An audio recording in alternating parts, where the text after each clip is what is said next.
Gadis ini diperlakukan layaknya seekor kuda pacu. Ia merayap di atas rumput lalu terjatuh. Namun ia tak menyerah, ia segera bangkit dan menyalip lawannya. Sang ayah yang melihat kejadian itu langsung menghentikan mereka. Saat waktu makan, gadis itu harus bersembunyi di bawah meja karena semua kursi sudah diduduki saudara-saudaranya. Ia lalu diseret keluar. Ia selalu dibully oleh saudaranya dan gadis itu sudah tak tahan lagi. Ia pun mencoba kabur dari rumah. Saat ditemukan ayahnya, ia sedang tidur di kandang kuda. Disitulah sang ayah menyadari bakat anaknya dan mulai mengajarinya pacuan kuda. Tak butuh waktu lama, gadis itu langsung jatuh cinta pada olahraga tersebut. Ketika tumbuh dewasa, ia menjadi joki profesional dan berhasil memenangkan kejuaraan pertamanya. Namun kemudian tragedi terjadi, kakak perempuannya meninggal dalam kecelakaan pacuan kuda. Setelah pemakaman, sang ayah melarang gadis itu untuk balapan lagi. Tapi ia menolak melepaskan mimpinya, jadi ia pun memutuskan pergi dari rumah dengan keadaan marah. Gadis itu lalu bergabung dengan sebuah tim pacuan kuda. Namun ia satu-satunya perempuan di sana. Ia pun terpaksa harus mandi bersama para pria. Para joki laki-laki punya ruang ganti mewah, sementara dia hanya diberi ruang penyimpanan yang kotor.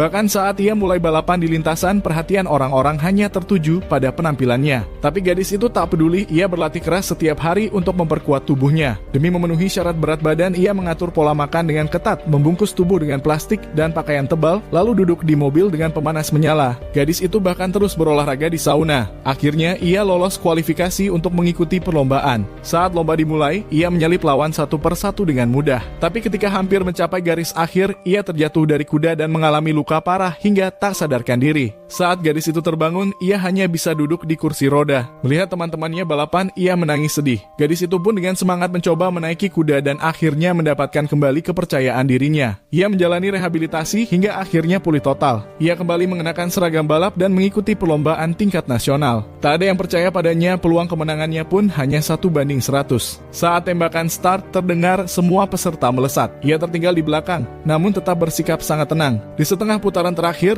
ia menerobos maju. Sang ayah bersorak dengan bangga. Ia memimpin dengan cepat lalu berpindah jalur. Saudara-saudaranya pun bersorak mendukung. Seperti kilat hijau, ia melintasi garis akhir di posisi pertama. Gadis itu menjadi perempuan pertama yang memenangkan perlombaan tingkat nasional dalam 155 tahun. Ini adalah kisah nyata. Apakah kamu tahu siapa gadis ini?